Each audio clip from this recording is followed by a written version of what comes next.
Welcome to part 4 of me discussing all of my favorite anime OPs. We're going to be covering numbers 40 down through 21. If you haven't seen the other parts, they're linked down in the description as well as the video that has all of the OPs. You should watch that before you watch this. At number 40, I've got Sketch Switch, the Hidamari Sketch OP, which is, of course, performed by the voice actresses from the show. It's one of those poppy, genki, cute girls doing cute things openers. But whereas a lot of these tend to be like exceedingly high energy and just like kind of going off the rails with like really ridiculous instrumentation and vocals, this one is it manages to be, peppy and fun without being like too crazy. It fits the tone of Hidamari Sketch, which is one of the more down tempo kind of relaxed shows in this genre, one that still flirts with the absurd and with having fun and wacky things happen, but just not at that kind of manic pace. But it's a very bubbly instrumental. It's pretty well detailed in places. All of the vocal melodies are pretty fucking catchy and memorable. It's one that it's been stuck in my head for the last decade and change. So yeah, I have a lot of fun with this one. Visually, it's nice. It's another Shaft OP. It doesn't have quite the visual splendor of some of their later work. Not quite like the color palette magic that they worked in later ones, but it has an interesting concept in that everything's kind of projected onto what looks like a canvas, which of course, fits with it being about an art school. There's lots of jokes involving art, lots of just fun little scenes with the characters. It's overall a pretty memorable and good time. One of the better of the cute girl doing cute things OPs. And there will be a couple more on this list before we're all done. I'm not necessarily, again, the biggest fan of like bubblegum pop music, but when it's done well, it can be enjoyable. At number 39, I've got an OP you would never be surprised to see on anybody's list. The Cowboy Bebop OP, Tank, by the Seatbelts, Yoko Kanno's band, who of course did all of the music in the show. This is just one of those iconic openers. This incredibly energetic, fun, slick, cool jazz song with a bass line that sears its way into your memory right from the opening notes, right off the bat. You've got I think it's time to blow this scene. Get everybody and your stuff together. Okay, 3, 2, 1, let's jam. And then right away, one of the most memorable horn riffs in music history, if we're being honest. Building on itself until it reaches a frenetic conclusion, finally topping out with that lone sax just blaring over everything before it all comes crashing down. A beautiful finale. Yeah, this is, again, an iconic piece of music, and the visuals match it perfectly. The use of silhouettes over very starkly colored just primary colors blaring at you. They're all kind of muted. It's not quite like bright, but it's just very bold. And, drawn with all those lines in between just to give it that extra little bit of style and flair. It's very classic pulp. Funnily enough, Gunsmith Cats had a very similar OP to this one with similar colorization style, similarly badass animation and a cool jazz song, but it's just not as memorable as this one. Just not as good of a song or as stylized of visuals, even though it's still a great OP. Just thought I'd give that one a shout out because it didn't quite make my list. But yeah, if you love Tank, you'll love that too, and they're both just awesome fucking songs.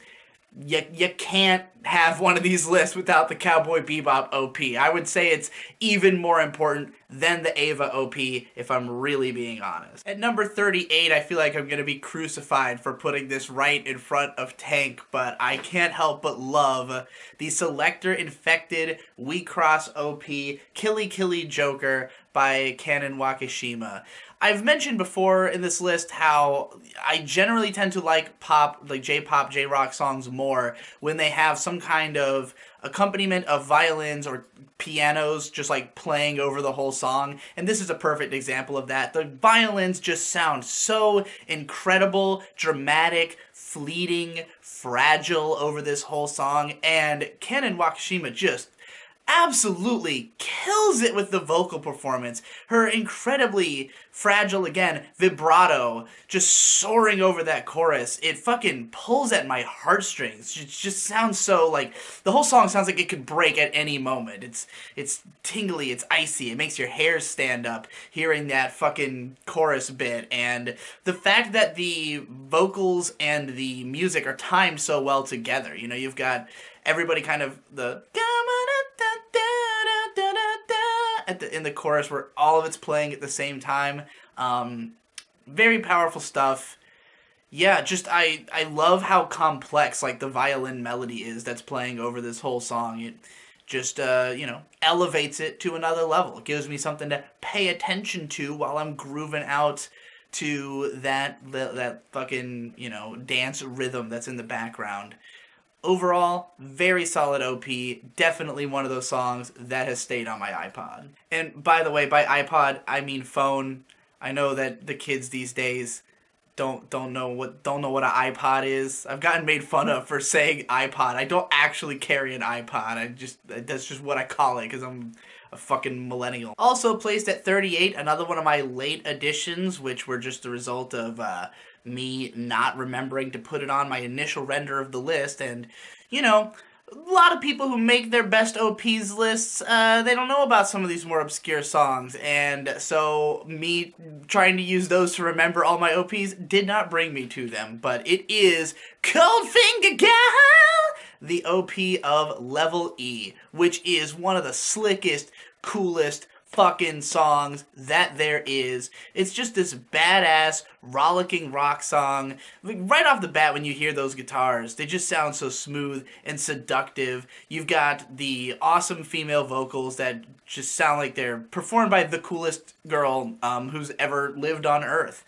And it launches into a massive chorus. The chorus, through its, 16 bars of this just charging guitar, a really awesome chord progression that has this kind of almost melancholic vibe, but it's so rock and roll that it never quite becomes sad.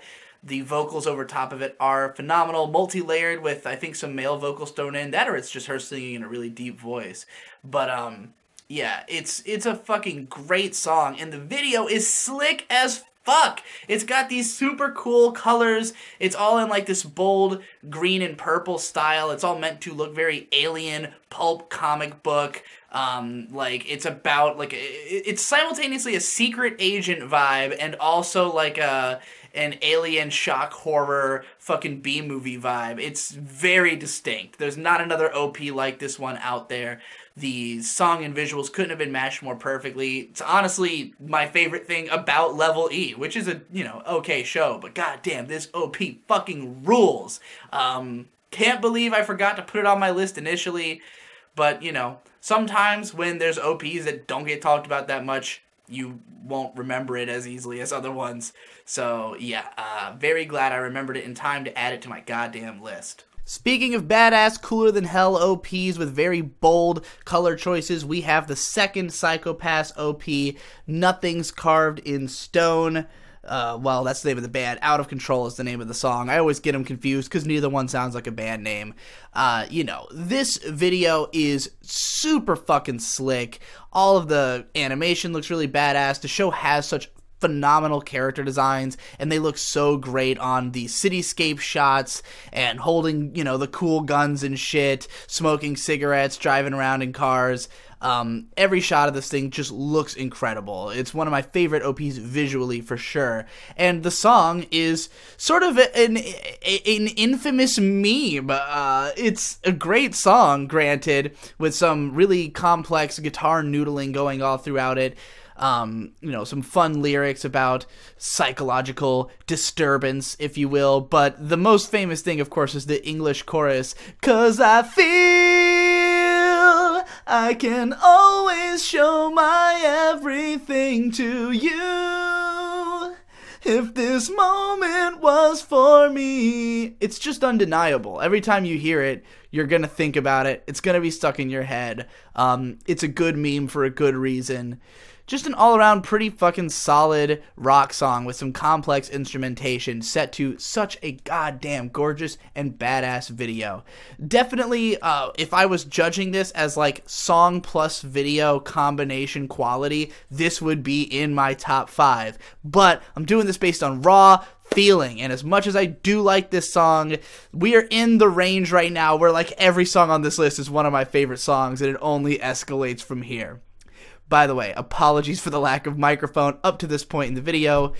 It's hard to keep track of all the shit you need to do to fucking set up one of these vlogs, and I record all goddamn day. At number 36, I've got one of the most incredible hidden gems of an OP from a hidden gem of an anime, Rec. That's R-E-C. The OP is just so pleasant and nostalgic and heartfelt. It really just grabs something deep inside of me every time I hear it. It's basically just a cutesy pop song, but it's got this very nostalgic chord progression with these wilting horns in the background of the chorus that are just so damn soulful. They really just like, every time I hear them, I want to burst into tears, and the chorus is, you know, got a really nice melody, very memorable. It's a song that every time I hear it, it pulls me back to like this far off time and place. And the fact that Rec itself is such a short show, it's, I think, 12 6-minute episodes or something like that. You can easily marathon it in a day.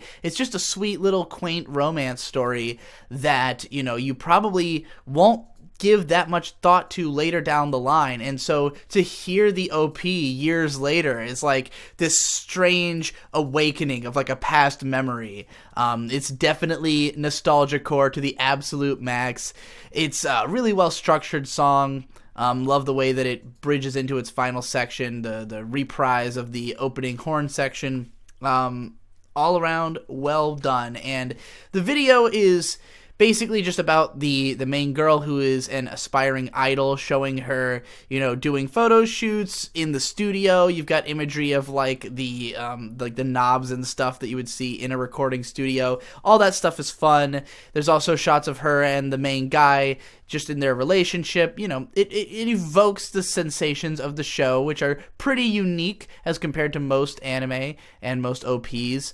But just, man, it's really about those lilting horns. Those are what does it for me. It sounds like evening. You know, it sounds like the sun going down on the horizon, and there's a hopefulness to it as well. It's not a sad nostalgic song. It's an uplifting one about like the good times that have passed that you can barely remember, but it's heartwarming to think about.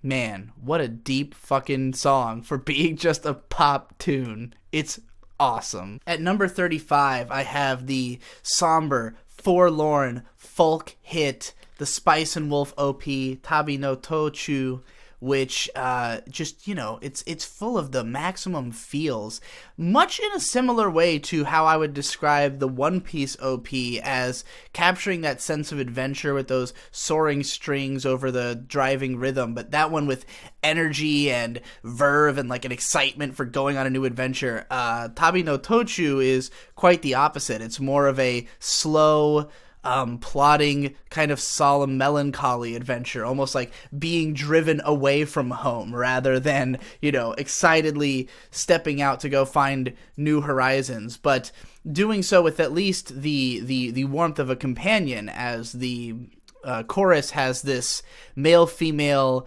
harmony that just seeps into your bones with that ascending and descending hook that you can't help but get stuck in your head.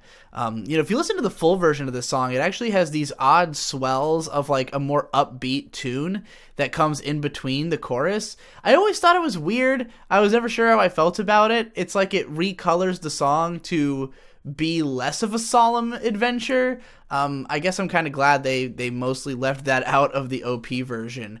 But yeah, you know, I like me some folk tunes with some dramatic string instrumentation over top of it. And the visuals of this are just so damn gorgeous. I mean, I remember for a long time having the weird feeling that this was somehow the most HD video I had ever seen. And it's all color choices. Like, The opening shot of just the title of the show in that solid blue over that like weird grainy backdrop, it just looks so crisp, so clean and pristine that when you see it in HD, it's just like, oh my god, like this image is the clearest image I've ever seen in my life. And, you know, going right from that into the very strong orange and blue contrasts that make up the bulk of the early part of it, you know, Holo laying naked in a field. It's funny, it's kind of quaint seeing it today since the show did air in like 2008, and you know, like 1080p wasn't even like a common monitor size yet at the time. A lot of the line art and stuff, when you look at it now, stretched to full screen, is not so impressive, but it's just the colorization of everything is so dramatic, and there's so many high contrasts, and again, it's kept so clean that it just looks more impressive than it is, honestly, which is even more impressive than if it did look high definition, I guess. And you've got all these images of, you know, fields of grain, of small villages, of a coin rolling across the sunset. It's just really gorgeous, really memorable, sets the tone perfectly, gets you in a certain kind of mood that not a lot of anime try to get you in before you watch them. And I would say it's pretty iconic.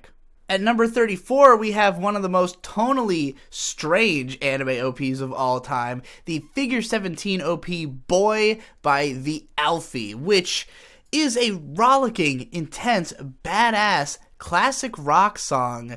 I mean, it's not literally classic rock, but it sounds like classic rock, and it comes from a band who had been around since the 80s. I've always said that this song reminds me the most of Carry On My Wayward Son. It has similar kinds of guitar tones, it's got those multi-layered, uber-dramatic vocals, and it's just like really heavy for having that classic rock sound. This song in particular, because of the insane driving double bass that's just going apeshit throughout the background. Like, it's like heavy metal drums in a classic rock song, and with the very soulful vocals that, you know, that would have been popular of that era. Yeah, it's like a over-the-top fucking heavy-ass rock and roll track from a classic group, and it doesn't match the tone of Figure 17 at all, for the most part, which is a very slow, plodding, slice of life show with 45-minute episodes. Now, granted, the endings of the episodes usually have some kind of awesome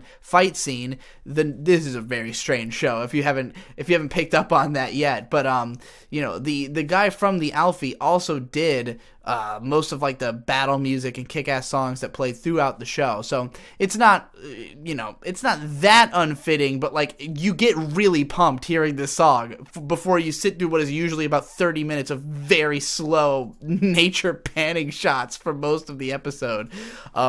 It's always cracked me up, and like the imagery is not particularly intense in the OP either. It's largely like just the main characters kind of sitting around in a tree and you know, showing off their transformed version, but there's not like a crazy action scene going on or anything to match the tone of the song. It also has this weird like sepia tint to the whole thing. It's a strange OP, but the song is just so fucking badass. It's just one of those ones that sticks with you. Again, another one that would definitely be in my rotation.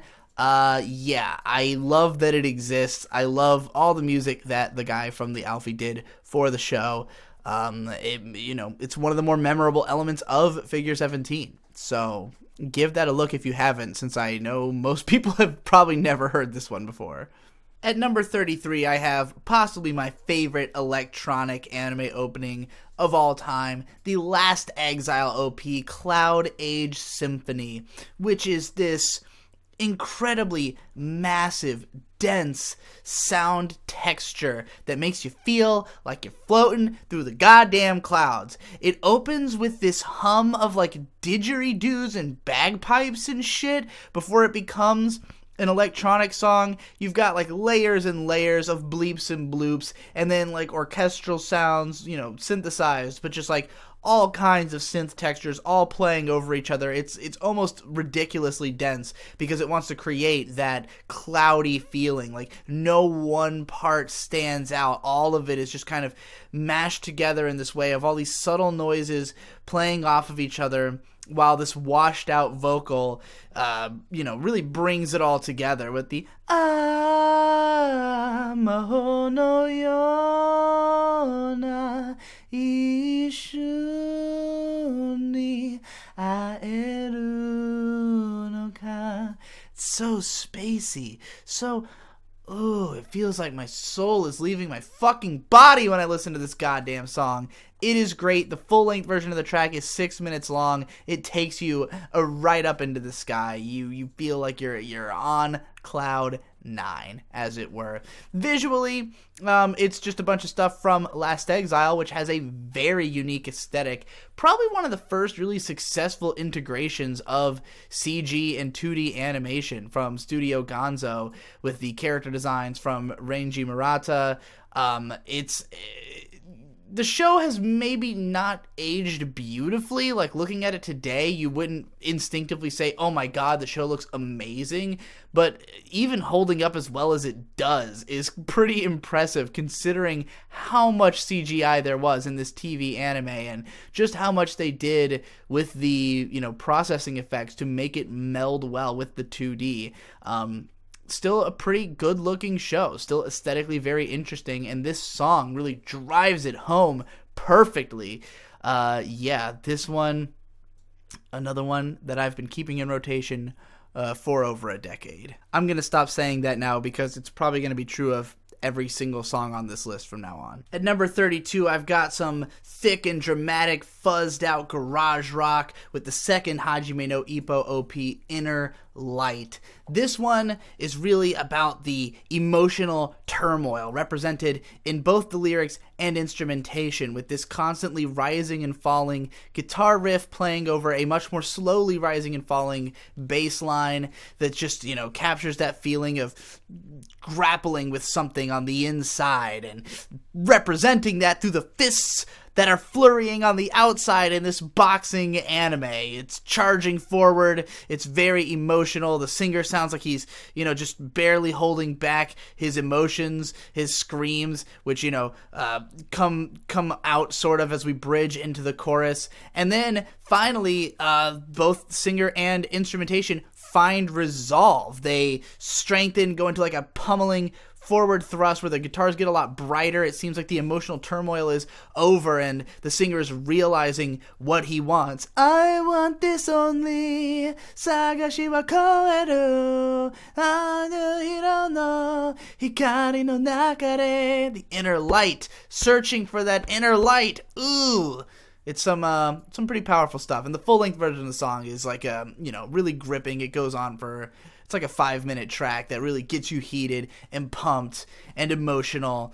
And I love the way that this OP looks. It's much more stylized than the first OP. It's mostly just shots of Ippo sort of boxing in this, this void, but one that, kind of makes you feel like you're going into his mind, as if this song were playing in the back of his mind as he trains and boxes and works his way to the top. It's a powerful feeling. I also love the just shots of his fucking muscular ass back, as if the weight of the world is resting there. Good shit. At number 31, we continue anime's strong relationship with slick, cool jazz OPs, ones that just make you feel like, yeah, and that's the Bakano OP, Guns N' Roses by Paradise Lunch. Whereas Cowboy Bebop had more of that pulp freneticism and a little bit more complexity, this one's a bit more chilled out, laid back. It's more like a strut down the city streets of New York City, where of course the show takes place in the 30s. It's got that New York vibe in spades, and it's just such a cool fucking chilled out track, Again, maybe not as complex as some of the other jazz songs in anime, but it's got a very memorable hook to it. lots of horns blaring and having a good ass time. And of course the visuals are iconic for this OP. The way that it transitions between all the different characters using, maybe like a character throwing a knife at the door and then a different character picking it up, continuing the scene into a different place. There's just so many clever transitions. It's seamless. It works beautifully. The character designs are so goddamn good in Durarara. So of course it's just pleasant to see them. The animation is great. The ideas of the scenes are great. Isaac and Miria performing this robbery at the start. Even just the flipping of the coin that kicks in with the right before you jump in. Great way to start the fucking track. Yeah, it's another one that's sort of legendary and deservedly so. I definitely love the Bakano soundtrack, and this song is always a delight to hear. At number 30, we have the Mnemosyne OP, Alsatia by Galnerius, one of my favorite metal bands, and I knew about them before this OP, but this was probably what really got me into the band because it was my favorite song by them for a long time.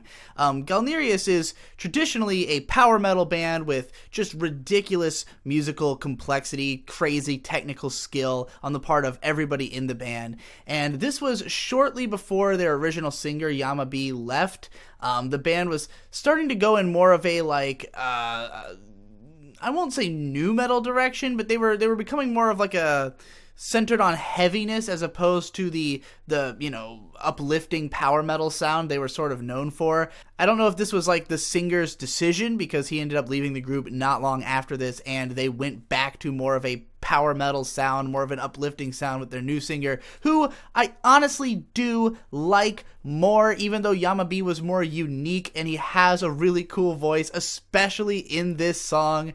But I can't help what sounds pleasing to my ears, I guess. But this song is my favorite Yama B vocal performance because the chorus with the hilarious English lyrics that I absolutely love, I can't stop singing it. This is one of those songs I sing to myself all of the time. Crowded in the mist of time, you must take your aim and play your game. Emotional neglect is the price that you must pay to your desire. It's Alsatia.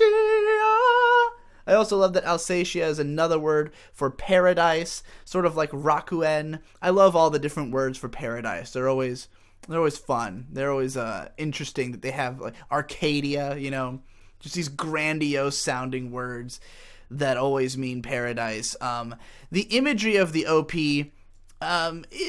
it's pretty cool. I mean, there's lots of like religious iconography and just the the mountains of dead angel women, basically. My favorite shot is, of course, when there's the one standing on top of a pillar with all these corpses like nailed to it with swords. That image is fucking badass. I do wish that it was a little bit less slow. There were fewer panning shots and stuff when the song is so goddamn pummeling and heavy. But yeah, this is just an awesome song. It's another one where the full length is one I'm a huge fan of. I would say that the song works better in the full-length context when you have more build-up to the chorus and everything. I do think it's a little truncated in the actual OP version, but still, I can't knock that many points off of fucking Alsatia. I love this goddamn song. It's Alsatia! You just go against the light to forget the awful truth. You know the disturbance never ends. Sharing the number 30 spot, what could be more appropriate to sit in front of that heavy-ass metal song than the most sugary, sweet, addictive, cutesy goddamn anime OP of all time? Of course, I'm talking about Pooh, the Neko Jump song that is the OP for Anyamaru Tantei Kirumin Zoo. This one is definitely one of the more unique anime songs in that it's entirely in Thai. There is actually a Japanese version which plays on certain episodes because Neko Jump is a bilingual group of two young girls from Thailand who sing really adorable pop music, and this OP is just the ultimate earworm. I don't think there's a song that will get stuck in your head faster or sit there more incessantly than this one. When you get to the chorus, oh no no no, the he night oh, oh no no no, the ni say say me oh, oh no no no, the hen gun boy the bang dang no, oh no no. It's just too adorable. God damn. It's gonna haunt me in my sleep. Like, if I hear this song in a day, I know what's gonna happen to my brain for the rest of that day. There's just so many little hooks, little addictive pieces. Like, if you finally escape the chorus, you're just gonna get caught by another part of the song. If you can even escape the Thai version, you're gonna get hit with the Japanese one right afterwards. Though, you know, the original is the more memorable, more adorable version, especially just for the bizarre feeling you get when you hear it at the start of one of your Japanese animes. And, of course, this is all bolstered by the fucking adorable visuals. Kiriminzu has some of the cutest character designs of all time. This is a magical girl show for children, by the way. So, like, it's full of just poppy, explosive, colorful imagery. The girls are all in their kigurumi transformation modes where they turn into tiny animal creatures, and they're doing their little arm dance, smiling. It's if you like cute things, you have found the zenith. This is the cutest thing. I don't think cuter than this is even possible. So yeah, just go ahead and bask in the light. Come to the god of cute that is the Kiriminzu OP that I almost forgot in my list, but thankfully added it back in later. At number 29, I've got a soaring arena rock jam, the Generator Gall OP, I Want Out! Eye of the Tiger, eat your fucking heart out. I want out, god damn it. This song is just a badass, hot-blooded anthem from a forgotten piece of post-Ava 90s, fun. It's a pretty decent show. Generator Gall, worth watching if you like your late 90s anime.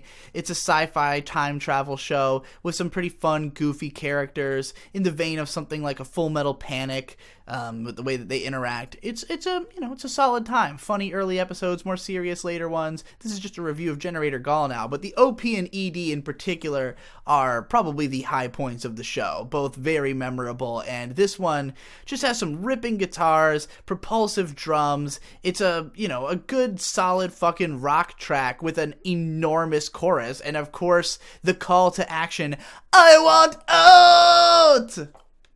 Yeah, there's not much more to say about it than that. Visually, it's a, pretty standard fare late 90s OP. It's got some pretty decent aesthetics. Nothing that's going to match up to, like the Psycho Pass OP2. Like, it's a comparable vibe, but nowhere near the level of sheer brilliance. Still, the song, though, goddamn, just so... This is what I think of when I think Atsui Patosu, This is some burning pathos in the way that it actually sounds coming out of somebody. At number 28 is Kuchizuke, the buck-tick song that opens up Shiki, a goth rock nightmare. This song is fairly minimal in all of its instrumentation, but the way that it's all woven together around this really propulsive beat gives it this kind of danceable groove that's also just violent and a little bit sick, a little haunting. This gothy, glamorous song harkening back to, somewhere between, like, the sound of a Bauhaus and the sound of The Cure. Buck-tick being a major, huge Japanese visual K band, one of the originals of the genre, been around since the late 80s. They've put out countless albums. They're sort of an institution. The singer's voice is instantly recognizable with that smooth baritone sound. It melds perfectly with the slick style of this dark and gothy track, and the visuals really emphasize the weirdness of Shiki's particular aesthetic. It has some of the most oddball character designs of all time, and those combined with, having their flesh just melted right off into fucking skeletons, blood shooting out of the tips of trees, all this just gory and graphic imagery, but all played with a smile and a laugh, and these wacky psychedelic colors, all that blended with this song that is at once again, a gothic song, but one that's not really played for gravity and seriousness, but more for this, this sexy, devilish kind of smirking evil. Yeah, it's a fucking cool-ass OP, extremely memorable, and a song that I love. God damn it, number 27, fuck the hell yes, it's the Mazen Kaiser SKL opening by Loudness. This is the heaviest metal fucking anime OP of all goddamn time, performed by Loudness, again, who is another seminal classic 80s to now act, a power metal group, or just generally heavy metal group. I mean, this song just falls into the realm of pure fucking heavy metal, classically styled, just big, thick, chugging riffs that somehow seem to keep getting louder as the song goes along, and just this snarling, raspy fucking vocal from the singer who sounds like he's done nothing but scream constantly for the past 30 years. His voice is basically shot, struggling to even be audible over these enormous guitars, making them seem even louder by comparison. And then you get to the chorus, it hits that really fucking heavy riff, and you got the crowd vocal, Mazen Kaiser! Ah!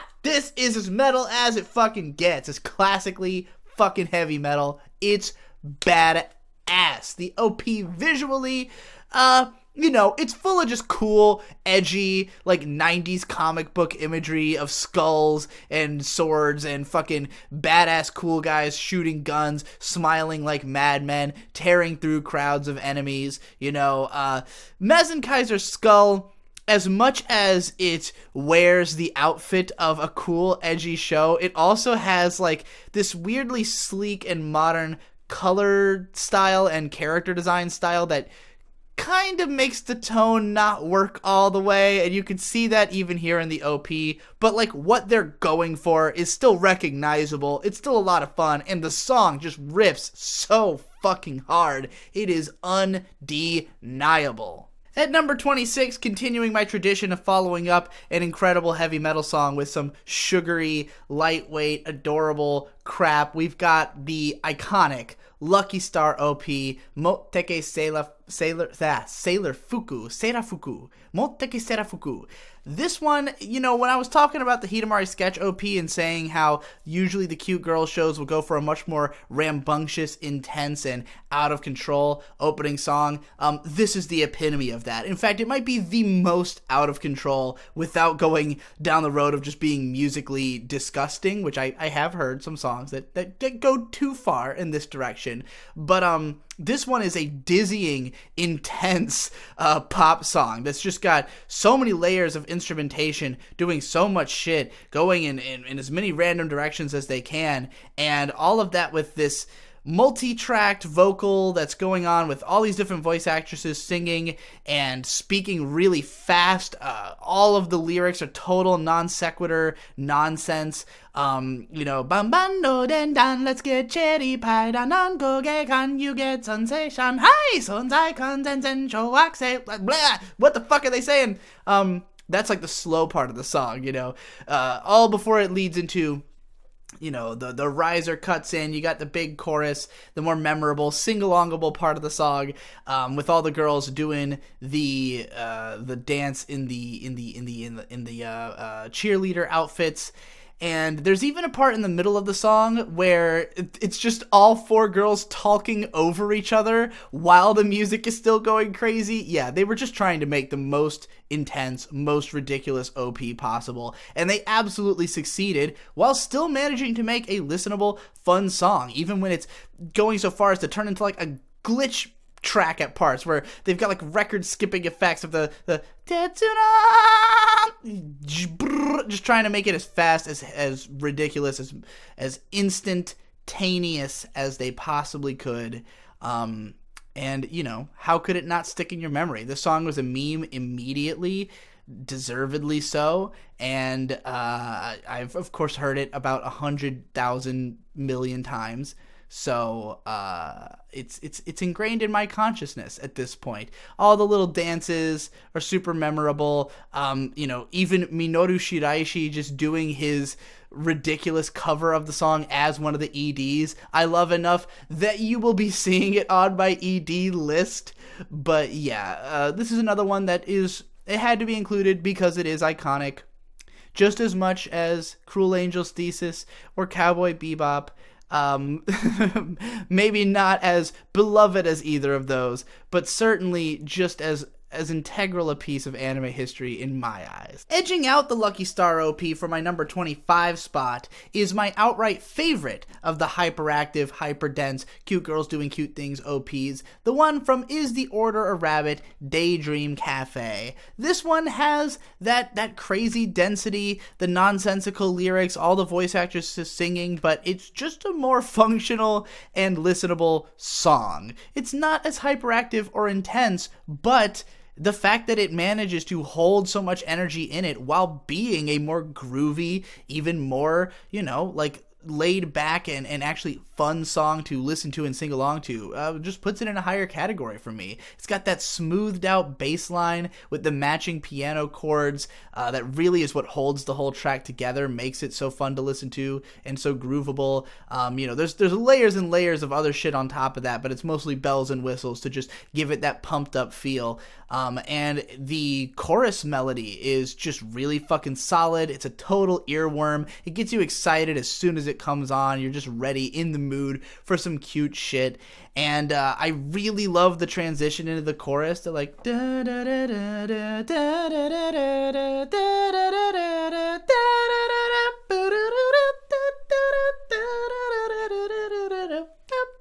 I think it's all those glottal stops in there that really make it memorable, that make it such a unique melody. The fact that it, pauses and replays. It's just a fucking charming, good time. And of course, visually, you've got the cast of Gochi Usa, the cutest character designs in any of these shows, in my opinion. I absolutely love the look of the characters, the look of the setting, just the whole feel-good nature of the show. I love all the cute little animations in this OP of the characters, moving closer together, that part at the beginning. It's such a pleasant time, man. This is a song that I unironically blast full volume in my car with the windows down and sing along to because I'm just that much of a fucking weeb. At number 24, if you prefer your cute moe girls to be in states of physical duress, you might prefer the Higurashi no Naku Koro ni OP, titled the same as the show, which is just all about that thick, creamy bassline. God damn, it's the fuzziest, fattest fucking bass. It sounds like it came out of a Massive Attack song or something, and it's here to lead a massive attack on your eardrums. It just occupies every channel of thought as you're hearing it. The sound of this song is so massive, so dark and alluring, and yet still danceable and still catchy. It goes right into the depths of your consciousness, and you've got those mysterious, subtle, sparse female vocals over top of it, heavily affected as everything in this song is, and then you expand out into the bridge where you've got these twinkling, very beautiful pianos and the vocals coming through clearly before you go right back into that dark, seedy chorus. It's just a tone piece through and through, and of course those weird vocals at the start, which just, put you off kilter right from the get-go, especially when you're looking at all that psychedelic flower imagery that comprises much of the visuals, which looks awesome. I love the character designs in Higurashi, but I do think that when they're put into the, ultra dramatic scenes of the OPs, they look completely ridiculous. It's really goofy and pretty dumb, but I love it anyways. I love Higurashi, so, I'm willing to make exceptions, but goddamn, just the tone of that song, it just started pouring down rain. Must be because I'm talking about Higurashi. The mysteries are coming. At number 23, we encounter easily the softest, most tranquil track on my entire OP list, the Mushishi opening, the Sore Feet song by Ali Kerr. This one is just a, guitar singer-songwriter folk song, very much in the vein of like a Nick Drake track. It's pretty much entirely just this one very complex sounding, or at the very least very detailed guitar riff being played while this guy sings sort of softly and quietly about his journey to try to find this person who assumably he's in love with, traveling this great distance in order to keep, to try to get to them. And I love the way that as the verse transitions into the chorus, he sings, "Every single night and the instrumentation stops, day," and it starts playing again at a different BPM with a new riff, just a much slower bit. It's really dramatic, really weighty. I love that kind of structural switch up, and it's unique to the genre that you could pull that off so smoothly, and it's such a captivating tone for this song. Of course, if you've heard the full-length version of the song, you know that in the second verse, the singer goes on to fight off giant bears on his journey while living off of rats and toads and starving. It's a really fun and weird song for being this like soft and quaint folk track. But yeah, I likes me some folk with some noodly guitars, and this provides that. The visuals are not the most memorable. It's kind of just shots of like the trees reflected on a lake, I guess. I'm not even sure if they're photographs or actual like drawn pieces of background art. It's honestly not as pretty as the actual show is, and the second season's OP did a little bit of a better job of doing that same tone better, and is also a really great, really heartstring pulling folk song. But I haven't listened to that one nearly as many times as I have the Sore Foot song, and I just love the goofy lyrics and the really interesting voice of the singer. He's definitely unique. And again, that structural shift in the mid part of the song is just really captivating. Yeah, it's a classic in my book.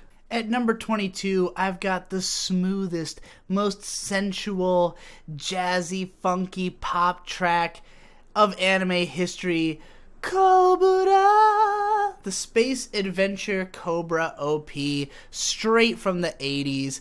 God damn, when you hear that saxophone cut in right towards the beginning of the song, you're in for a smooth fucking sail. The female vocals, that kind of husky voice, are enchanting.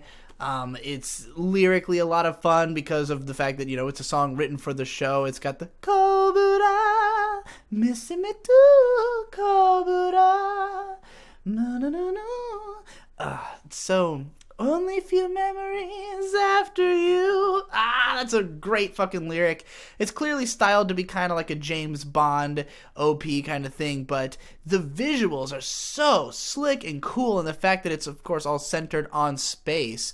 You've got that pulp serial sci-fi vibe also mixed with that cool and slick James Bond kind of style. I don't know if there's anything else quite like that, honestly.